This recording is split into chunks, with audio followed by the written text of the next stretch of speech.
Barbara, it's a real delight to have you with us here at the Charleston Conference, and we really appreciate you taking time out of your busy schedule to come up here and chat with us. Well, I was very much looking forward to it, and it's a delight for me to be here. That's great. That's wonderful to hear. I wanted to start off by, you've had a remarkable career, and I was wondering if you could, and you've helped so many companies, and you've helped professional societies, you've helped university publishers, you've helped all kinds of people in terms of accomplishing their goals. And I was just wondering, what are the things that you're most proud of? And maybe if you could just say, take it in terms of highlights, what are the top 3 highlights of this remarkable career? Well, it's kind of hard to just pick 3. We'll pick 5, 10. What I've found most gratifying over the years is that most of my clients have been nonprofit organizations, which was one of the driving forces as to why I went out as a consultant, because those are the types of organizations that don't always have talent on staff, or they don't want to add that kind of skill sets to staff. And I wanted to be able to offer them those things at, prices they could afford, and, the time frames that they needed them in, as is humanly possible. And so that's been the most gratifying, that having the majority of my clients being that. And the second thing is that I work very hard to make my clients' staff self-reliant. Whether we're working on management issues or marketing or doing research projects or new product development, whatever we've been challenged with, I try to leave them with at least more knowledge than they had before I arrived, so that either if they have to purchase those kinds of services again, they know more than they did the first time around, but also because I want them to feel much more confident in their abilities and to go and expand their own professional developments. And so, most of the time I've been very fortunate to have those staff stay in touch with me, and that gives me a lot of gratification, obviously.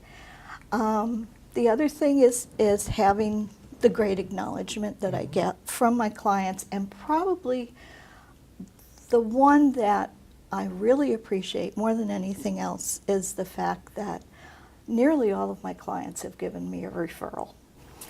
So I so admire my colleagues in sales, because they know how to do cold sales calls, and I don't. And it's really late in my career to develop that expertise. So I'm just, pleased about the fact that my clients normally call me, or they've met me at a conference, or they've read my materials, so that I don't have to add that one to my skill set. It's just been such a pleasure to work with some of the best people on the planet. Are there any particular projects that jump out at you?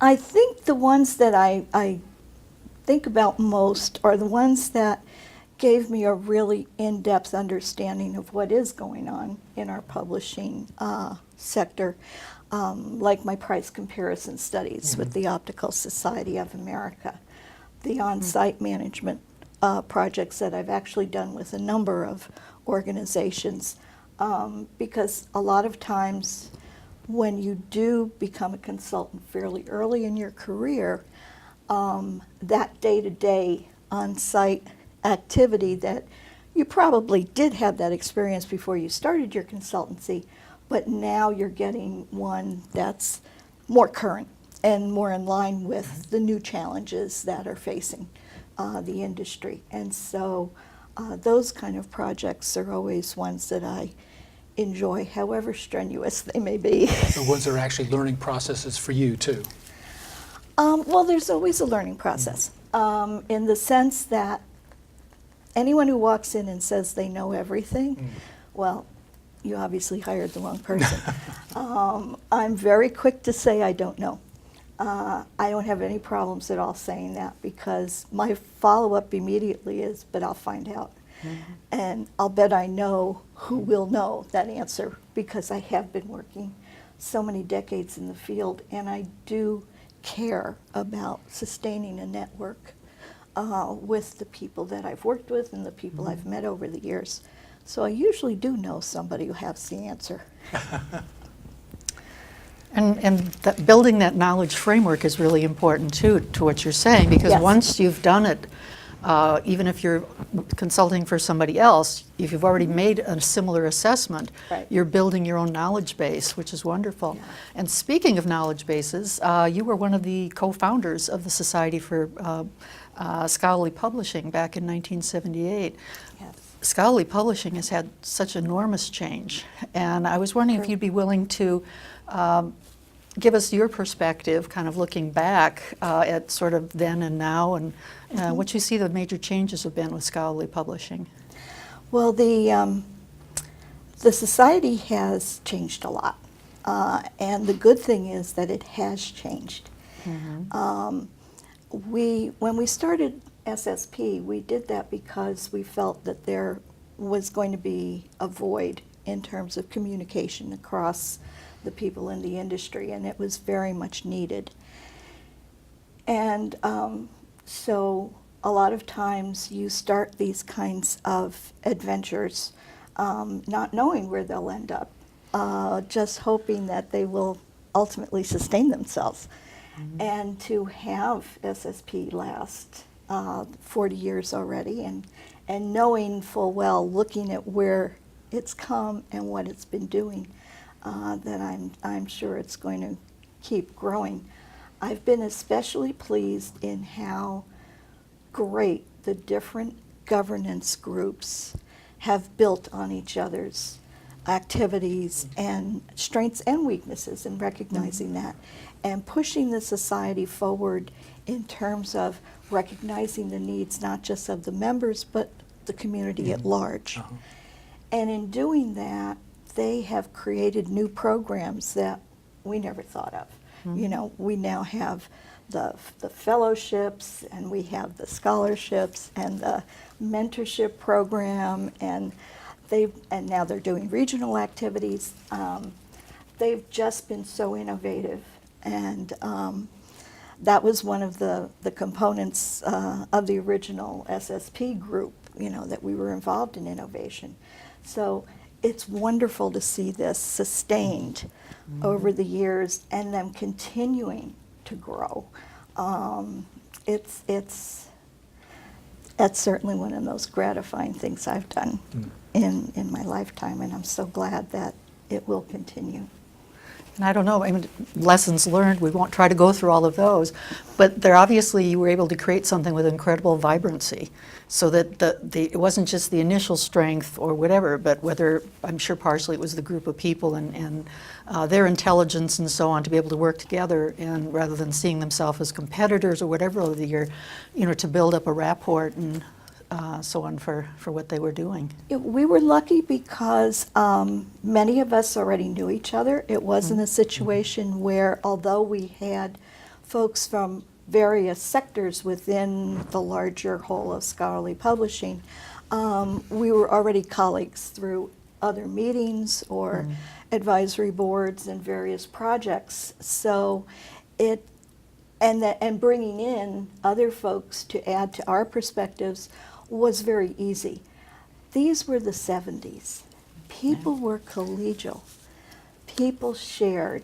People were not as competitive as they are now. And it made for such a difference when you're trying to establish something from nothing. I kid and share with especially the younger folks in the industry who go, my God, how do you do something like that? You know, they look at it as such a big thing.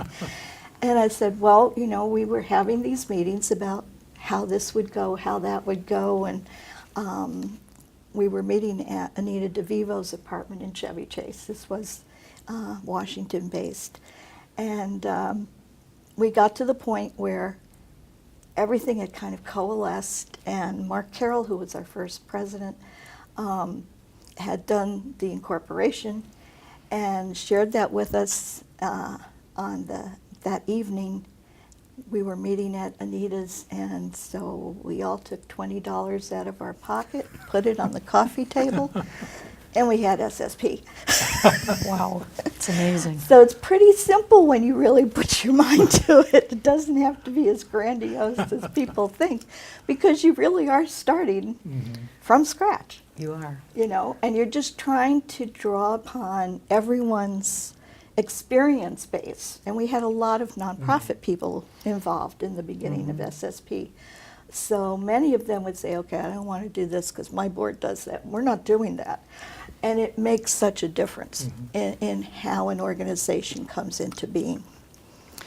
One of the problems that exists, or one of the issues faced by scholarly publishing today, is sort of the rift that is growing between the commercial sector and the nonprofit sector, and even more so with the OA movement, you know, putting pressure on it. So, how do you see all of these issues? Are these things that you would have guessed 10 years ago, 20 years ago might have happened, and what do you think is going to happen down the road? Well, the biggest challenge is that we have a lot more components than people realize in the larger community of scholarly publishers. When you think of it as just commercial and nonprofit, that's a very simplistic cutting. You need to slice a little bit more, because the nonprofits are more than just the university presses and academe, and they're more than just societies and associations. I've worked with research institutes who have book programs. I've worked with medical centers that have journals. You know, there's a variety of museums that are putting out some pretty amazing publications that are based on research, not just catalogs of their exhibits. So we have an awful lot of publishing that falls under that collective term of scholarly publishing, all of which in one way or another are helping to serve as the knowledge base for all the different disciplines. And we have had some rifts along the way before OA. Copyright has created a few very uncomfortable moments for us in a variety of ways, I can not just imagine. between publishers, but also unfortunately between us and librarians. That's been a challenge. Certainly when the price comparison studies started really coming up in full bloom, you know, we had problems there. And somehow we have managed to move forward, because even though there's been obviously the need to focus on each organization's viability with all the challenges that are hitting us over the years, publishers still do care about the research they're working with, the scholarship.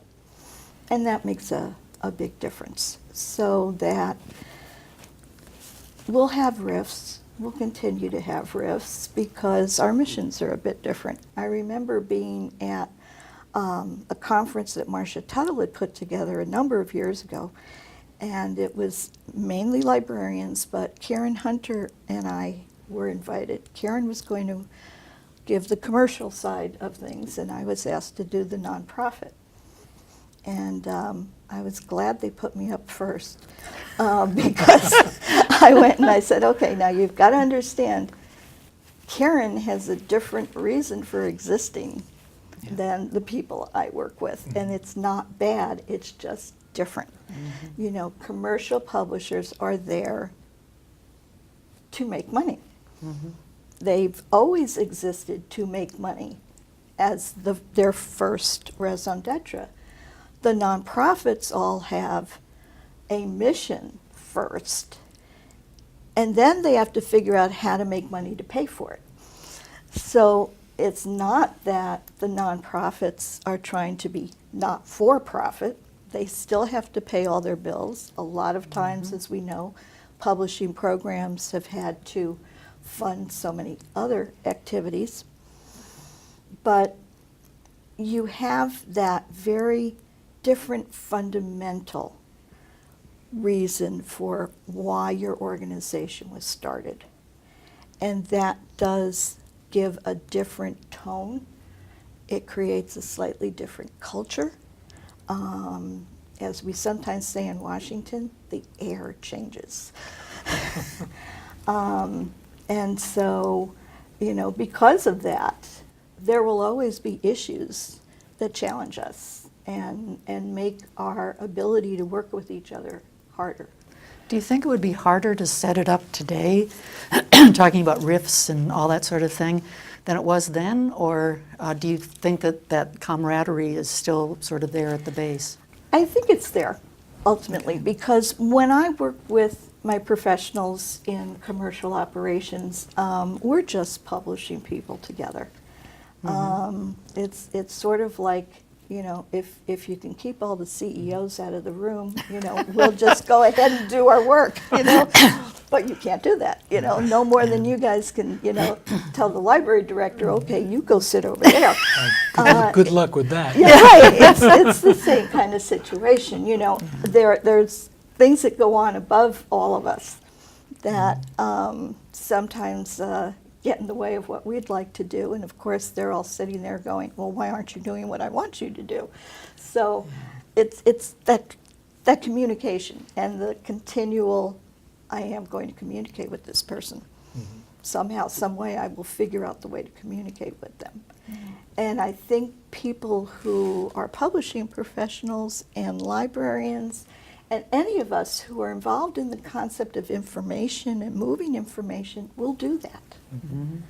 You know. True. Now, you're teaching in the master's program in publishing at George Washington University. Yes. I'm just wondering, what key issues, generally speaking, what key issues do you ask your students to focus on? What key things? And then more specifically, I'm kind of interested in what you tell them about libraries and what the relationship between publishers and libraries should be, or is. Well, I've had an interesting time teaching with the program. I was one of the adjunct instructors from the very beginning. At cohort 1, we're now into cohort 13. Wow. And we're pretty excited about that. We've all managed to survive. We're now into doing distance education as well as on-site. And as you know, that's a big leap in terms of education. So in the beginning, I actually taught a number of different courses as we were trying to decide where we wanted to go with the program. I taught about scholarly publishing across the board in terms of products. I also taught about the different kinds of disciplines, such as STM publishing, and give them a different framework to work with. And then I taught management of editorial operations. And then in the last several years, I've been constantly tweaking this one course on the editorial function across all products, because what folks sometimes forget is that the editorial component within the larger publishing process is the piece that truly creates the product. It is the content. And certainly within scholarly publishing, that focuses on peer review, which, as you might imagine, is a black box to most students when they walk in. Especially now with all of the software systems we use, it's become quite complicated. My first job was as an editorial assistant at the National Rehabilitation Association. the good NRA. And that's what we always used to say. And that was the days when we used index cards and shoeboxes to keep, track Sure. of all of our. Today's students would have no idea what.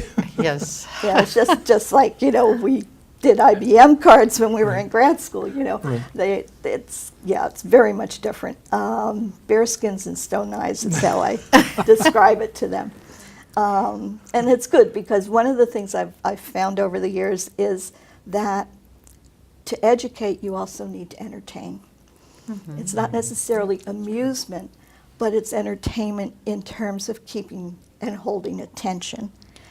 And so if you can bring in a story or a narrative or some little quip when you're describing changes, especially in terms of technology that has moved so quickly, but they don't know that,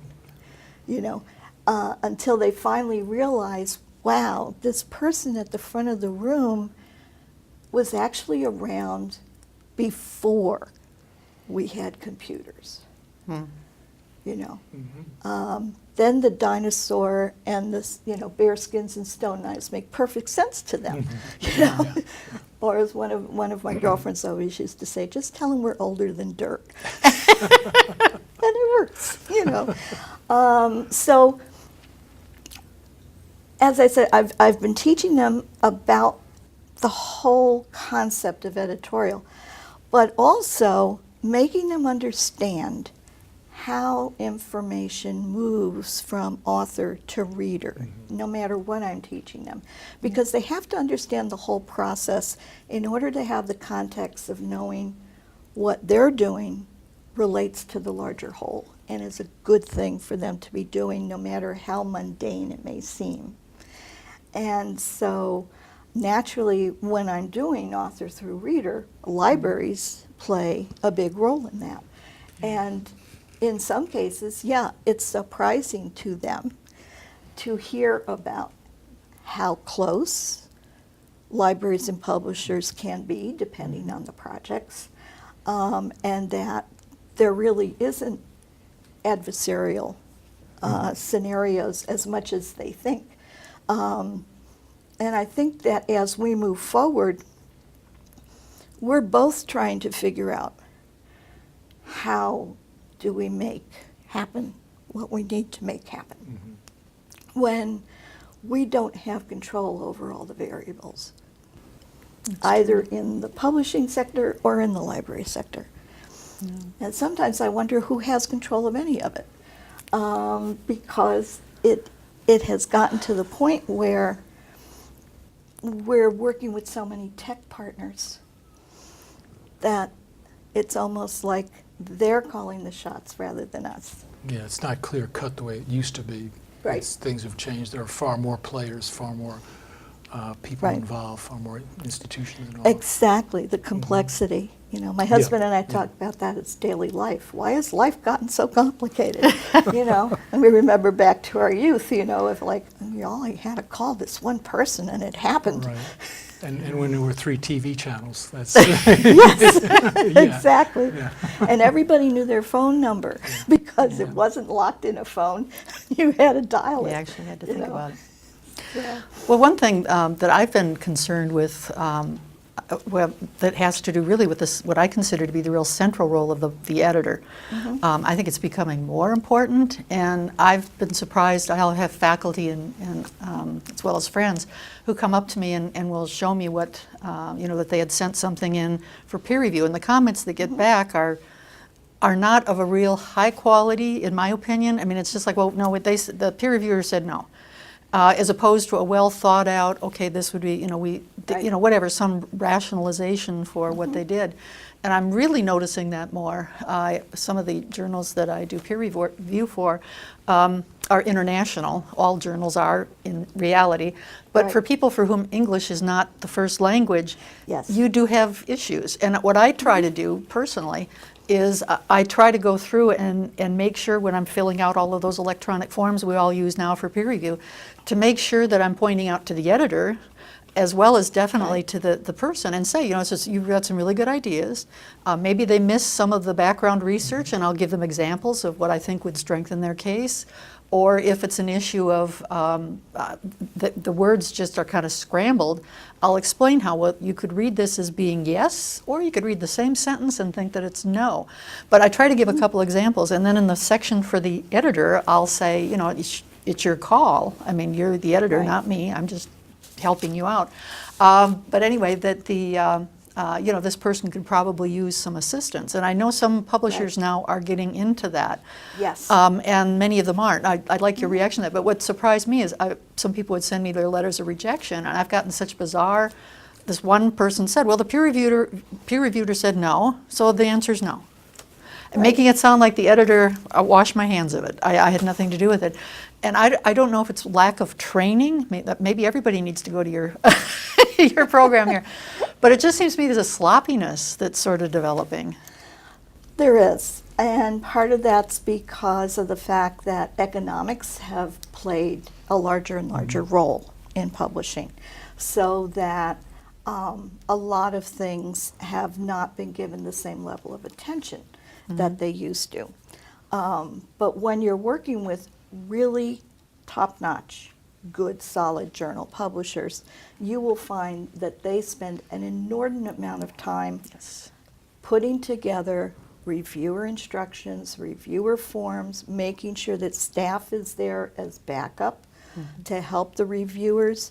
And they do a lot of work ahead of time before the reviewers even see the paper.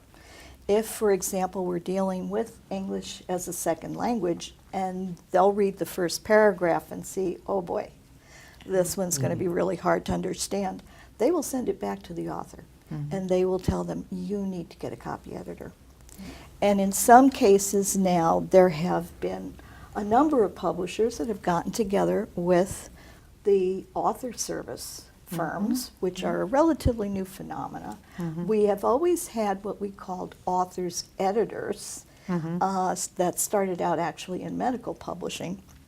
But it's just within the last 15 or so years where we now have a number of companies offering really solid, good service to authors, even those who quote-unquote have English as a first language, oftentimes need those kind of services.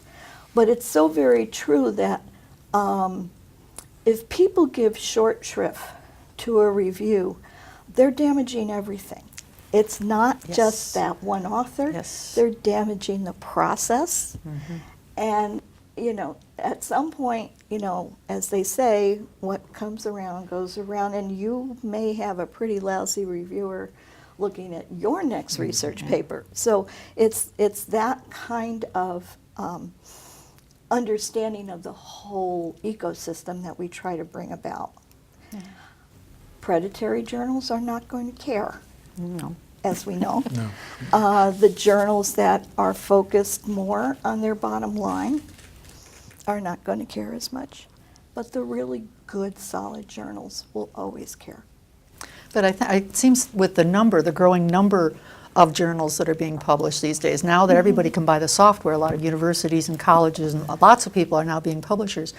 But to me it is, and maybe it's because I started a journal, but I always knew that it was my responsibility. The buck stopped here. I mean, I could say the buck actually stopped with the publisher who had the who made the financial decisions, but if I was going to make that work, it was my responsibility from beginning to end to make sure we were covering the issues that needed to go out there and help kind of make those developments. And I don't see that. I think particularly with some of the OA activities, like the Library Publishing Coalition, it's just kind of they got the software. If you want to have a journal, come on down, you know, fill out a form or come up with an editorial board and off you go. They don't know that. They're missing something very important that really good journal publishers do, and we call it onboarding of editors. Where they're literally trained in what this new responsibility is all about. And when that happens, then all the pieces fall together properly. But when you have someone walking into, you know, the position of editor, and nobody's given this person a clue as to what the real responsibilities are, how to make them happen in a good way and in an efficient and effective way, then yeah, you're going to get lousy everything. Because that tone comes from the top, Yeah. like in any other organization. Sure. So how well a journal runs is very much on the shoulders of the editor. Very much so. Well, I've got the next question, which kind of relates to the last one, but as a management consultant, and I think maybe in some ways you've answered this, what do you see as the most important thing facing scholarly publishers today? And moving into the future, the internet obviously has had a big role on things. I know Right. both of us, all of us, go back to the back to the old days when you had to fill out, you had to copy, make your comments on the actual copy, and I remember STET. So whenever that Yes. comes up in crossword puzzles, I know the answer to that one because you were taught That's right. exactly how to be an editor and what you had to look for and what you Yes. had to do. But right now, we're seeing challenges, and not just the challenge of making sure you know what you're doing, but also what is a scholarly journal. We have all these multimedia and other sorts of things coming up as well. I'd be interested in your insights on that, sort of that future, where we're moving. Well, the challenge is going to be where the community wants you to go. And I say the community because one of the big challenges that publishers have, as librarians have known for much longer, is you're there to serve the needs of your community. It's not just a matter of, the editor's happy, the authors are happy, the reviewers are happy. No, that's only part of the process. You're really putting this journal out to be the intellectual home for a group of professionals. Yes. We now have all these wonderful words, whether is it discipline, is it field, is it area, is it specialty, is it subspecialty? But it basically comes down to a group of professionals who wish to share what they're doing with each other in a way that is being verified, and it's made sure that there's no fraud, they're accurate. If we're really lucky, you might be able to reproduce these things in some of the sciences. We worry about that a lot, and so that comes down to the publisher recognizing what those people need when they're creating this intellectual home for them. Because I always talk about the publisher's major responsibility is that there's a conducive environment for the journal to go and have that information transfer happen. And yes, part of the creation of that conducive environment is so the editor doesn't have to worry about the bills. Yep. But the editor shouldn't be completely oblivious of them either. There's a lot of challenges. And when people ask about publishing, I say, well, it's not rocket science, it's not neurosurgery, but boy, do we have a lot of details. And that there's another commonality between us and librarianship is the fact that our two professions are mired in details. And I always think of it that way as, we have a lot more things in common than we do differences. Definitely. Well, and you notice it like, Tom over here, he always is sort of my copy editor whenever I turn in an article for Against the Grain, but I'm working with other copy editors as well. They'll put you in your place. If you're not yes. catching things, you're going to know about it. And Yes. it's your responsibility as an author. Well, then you better clean it up next time because after a while they're going to get tired of you. So you have to be careful. It's an art. It is an To art. be a It is really an art. good copy editor and know how to have a relationship with authors so that they will accept Yes. you trying to help them communicate better. It's not a matter of, it's so important when you are copy editing not to get in the way of the author's voice. I talk to my students about that a lot because you're not there to change their sentence. You're there to make sure the sentence is unambiguous Yep. and says to the reader what it is the author wants to say. Yep. That's what you're there for. And, the levels of edit have changed greatly. At one time, we actually had somewhere between 7 and 9 levels of edit. We are now down, because of economics, to just 3. Wow. We have stylistic, we have substantive, and we have developmental. And that's it. There's, it's very cut and dried. Most publishing operations now do not go beyond stylistic, which at one time was just called line editing. Yeah. Substantive editing is rarely done now because it costs so much. Well, I think too because of OA. I mean, now that everything, they're turning makes it it in that harder. way, and you lose that process. I mean, with me, people are always asking, why do you keep printing everything out? Well, because I want to see what it looks like on the page. I need to look at it, I need to think about it, and having it whirl up and down the screen doesn't give me that same sense of, sometimes even balance. I know I always do that because I don't want my sections, one to be real short and one to be real long. Right. I really am looking for something that will be pleasing, so. What do you think it means for the quality of what's coming out, what's being produced? I think part of it has to do with the fact that where will that ultimately be published? The good publisher will always make sure the quality is there before it can go forward. Other publishers, and they're going to be all over the place, all different kinds of publishing. What goes on in trade or reference or children's is obviously quite different from what we do in scientific and scholarly. But it has to do with, do you want a quality book? A quality anything that people are going to gain information from. That's the other thing. A lot of publishers talk about they do books, journals, and quote, other information products. And they never tell you what those are. You've seen it on so many Yes. websites. It's a catch-all, you just figure Right. it out yourself. Exactly. Just in case, just say Yeah, we're right. doing Let's just say that because, gosh, we may think of one. Right. That's That's kind of like as duties, other duties as assigned. That's Yeah, right. yeah. That's right. And I look at that. I've been looking at that now for 40 years, and I say to myself, one of these days somebody's going to figure out what that is. But that's the challenge because really that's where we are now. We are now into this other information products realm that we have to figure out how to work our way through it. For the publisher, how to create that new kind of product for their community, and for you as librarians to figure out how you manage it and how you provide access to it. So we've both got these tight ropes that we have to walk, and we also have to make sure everything works out at the end of the day, and we get to pay our bills and all those nice things, and That's important. happiness abounds. Well, speak about happiness abounding. I think this has been a wonderful conference, and you've been a part of the Charleston Conference for a long time yourself. How do you see the evolution of that, and what has sort of changed, and what has remained solid over the years? Well, my first Charleston Conference, we were still in the Mills House. There were 250 of us, and we could still fit in the ballroom. Wow. So that goes back a ways, yes. Not all the way to the beginnings when it was less than 100. But we had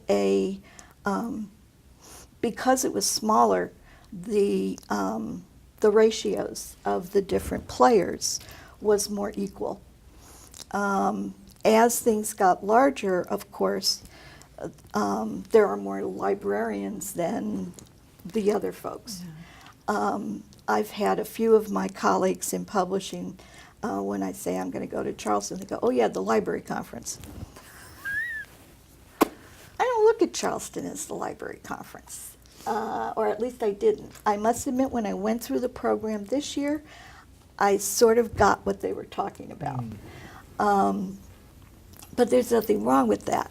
I think that one of the things I tried to do, and this is back a number of years ago, I used to run what we called the publishers panel and bring in my colleagues. And I remember when we were having to do DTDs back when, and here we thought by doing SGML, everyone was going to get on the same page. Well, that didn't happen because publishers treated DTD like house style. And each one of them went and had folks ginning up their own DTDs. Well, this was thousands of dollars. But the librarians didn't know that. So they couldn't figure out why we were saying it costs more.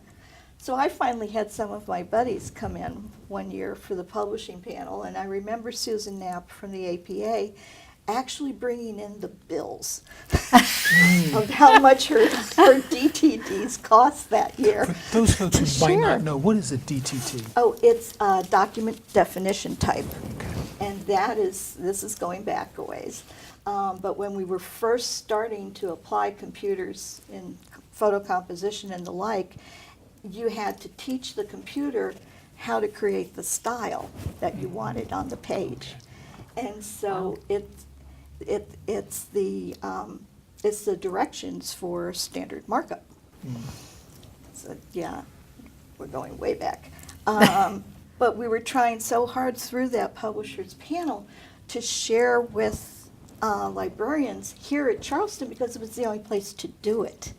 It was the only place that was happy to have us come in and really talk turkey with each other. And I noticed that's kind of missing this year. But I'm sure there's still a lot going on in the corridors, because I do see enough publishers here that I'm sure those kinds of things are still happening. That's good. Yeah, I think that's true. And one of the things that the conference did in the past, and hopefully will continue to do, is to provide a place for librarians and publishers to talk about these issues and develop some empathy for one another, hopefully. Right, That would be- exactly. Yeah. That would be, I think, what you were talking about, is librarians understanding, well, this actually costs something to Yes. produce this and create these Right. these wonderful journals and these wonderful books. Yeah. And also to see that that publishers are real people.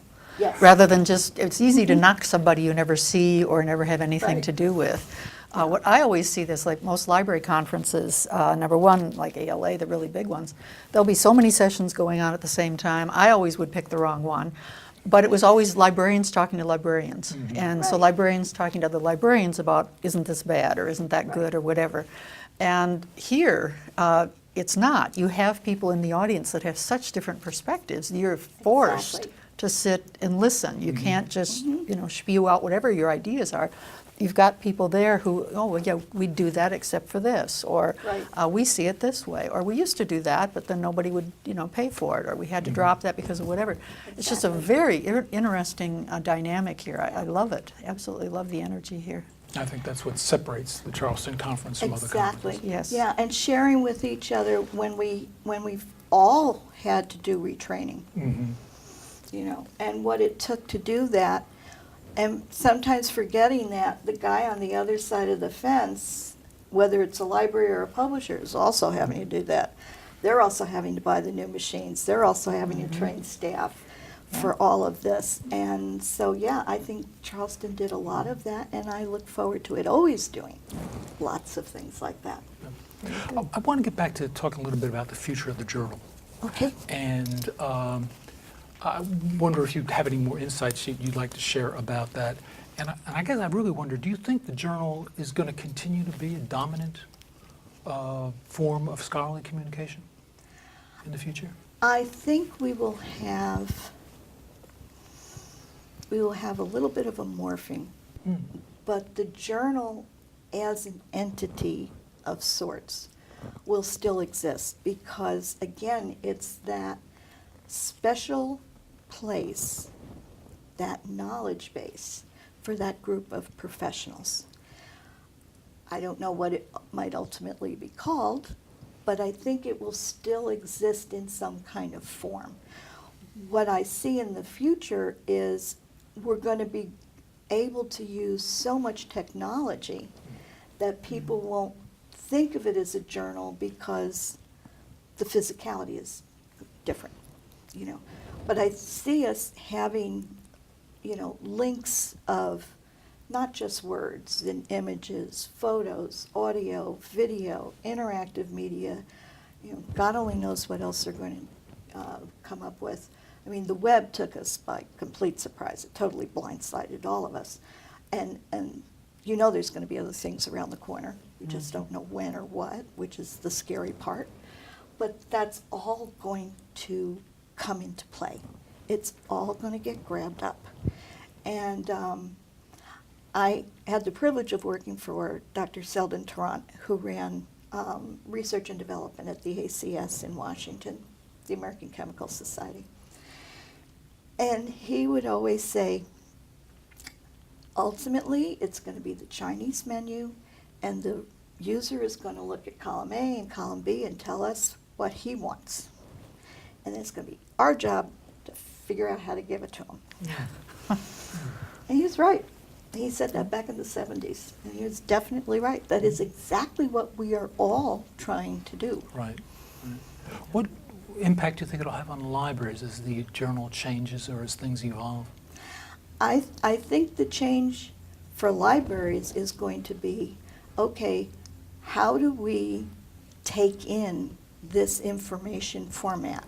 Because it's so different from the one we have been taking in, and being part of that transfer between the publisher and our communities.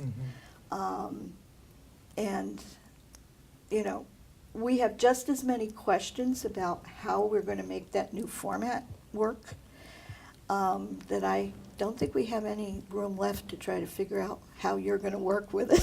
That's our problem. That's the library. I didn't want to say it quite that way, I but think that's yeah. a valid observation. I mean, you know, that's I think that's what's going to happen. as far as the providing access and the distribution of these things, that is our job.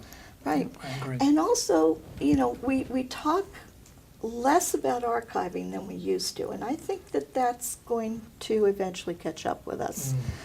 Because it's so important to recognize that, you know, part of our concern as publishers, and certainly I think is part of your responsibility as libraries, is that future access. And we've already seen information get lost in, you know, the lack of migration from one technology to the next, you know. And so I worry about that a lot. And, you know, when I see what our colleagues in JSTOR and Clocks and all of that are doing, I appreciate what they're doing, but I do wonder if they'll be able to keep up. If it's enough and if they'll be able to keep up. Yeah, yeah. Yeah. It's not an easy job. No. Not an easy job at all. I think eventually it's going to have to become, well, I love science fiction, especially the ones where they talk globally about these, all anybody has to do is just go to their computer screen and they have access to it all. I love that It's part. like Google on steroids. I always love that part. Because that's what I hope for the world, Yeah. you know, that we'll be able to do that. Well, it's something that you've done, and this, I'm quoting you. This is from LinkedIn, but I think this is, it's a wonderful statement, is that you've always focused on providing objectivity, a sense of context, historical and/or current big picture to all your projects and consulting. Do you see the industry as getting smarter in terms of being able to have that sense of where we are now and where we're going? Or is technological and other changes really kind of just really creating a dissonance that people aren't really sure which direction or where things are going? I wouldn't use the word smarter as much as I would use the term dedicated. Because the challenge to our intellects has gone way beyond what you normally have in the skill sets of a publishing staff. You know, years ago, we had this little bit of a blip of publishers attempting to bring in-house a lot of the applications of the computer to the process. And that was a miserable failure. You remember desktop publishing. Blood all over. So we were smart enough to recognize, no, that really should be out of house. But we also now put a lot of other things outsourced in terms of technology and in terms of service vendors and a variety of things where the ability for the publisher to have as much impact on the process as in the earlier days has changed, because they're focusing on the development of the content. And there are other industries that have grown up next to it. You know, the information industry grew up next to publishers in the 70s and the 80s because the publishers didn't touch that. Well, look at what Yeah. kind of missed that boat, Yep. you know. And it's not that it's a bad thing, it's just that's how things evolved.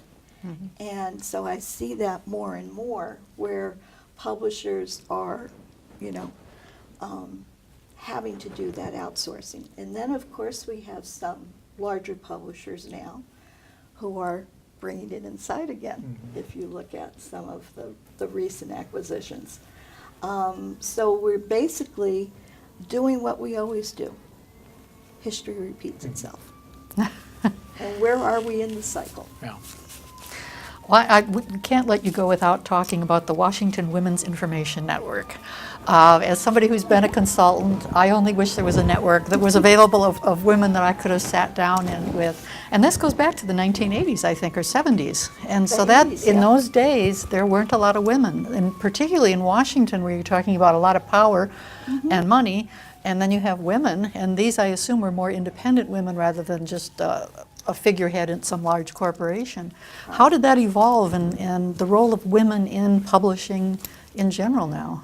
It was definitely something that came about from those of us in the publishing spheres within mainly societies, because that's where it's society publishers are, you know, all over the place in DC, and that's always been the case.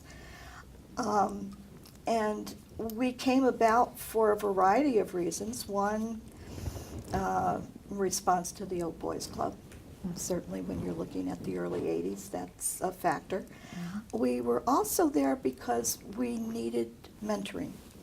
And if we weren't going to find it within our own organizations, then we were going to find it elsewhere. We found it amongst each other. And we worked very hard to support each other. And so it was really a very special organization. It's still very, very dear to my heart because it's allowed us to, for the longest time, help women be a little bit ahead. Before we had the internet, we would actually have the gals in certain particular organizations like the Copyright Clearance Center and Uncover and Library of Congress and so forth come to lunch. We have lunch one Friday every month.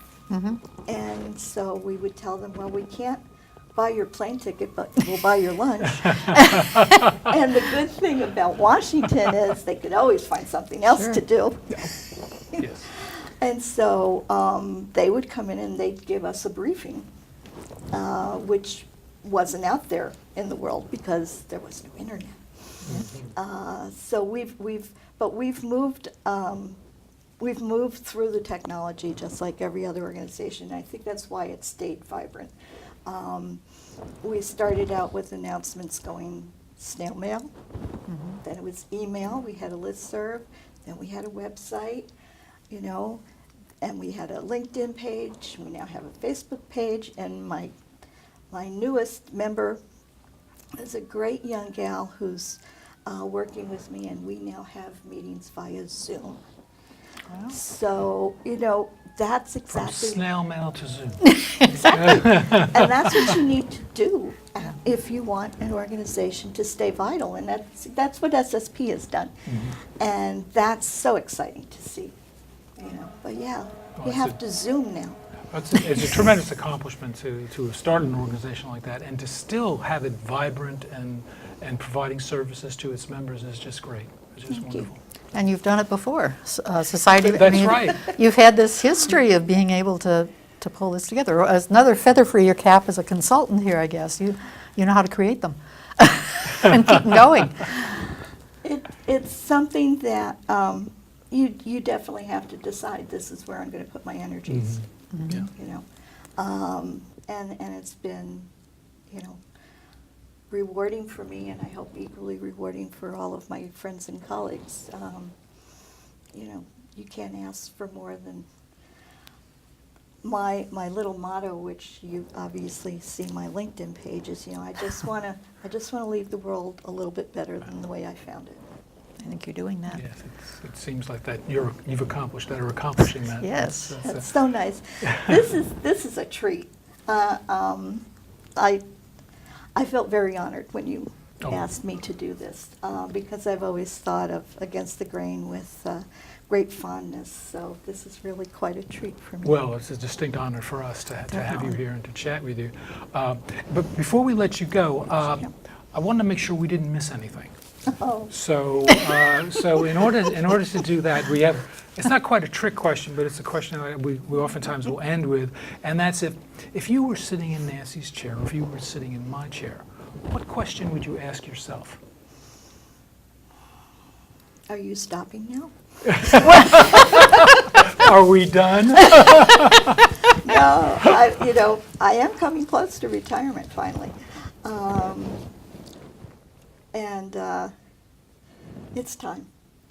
It's time. That's why I'm working so hard with as many young professionals as I can through my clients, my coursework, WIN, SSP, so that they can do all this now. And I can go off with my husband and we can rest a little bit. It's time to give things over to the next generation. As I said, I'm so excited. Catherine Miller is the young lady who works with me in WIN, and when she said, "Oh, we're going to do Zoom meetings," I went, "Yes," because this will keep it vibrant. Yeah. This will keep it going, and I love, that we have young people interested in making that happen. Well, it must be tremendously rewarding for you to see your legacy continue like this. So that's... Yeah, I'm pretty happy about it. I was a little worried there for a while. So now I don't have to worry. No. Barbara, again, thank you so much Thank for you. spending time with us Yes. today, and I really enjoyed chatting. It was great. I learned a lot. This was wonderful. It's been a delight.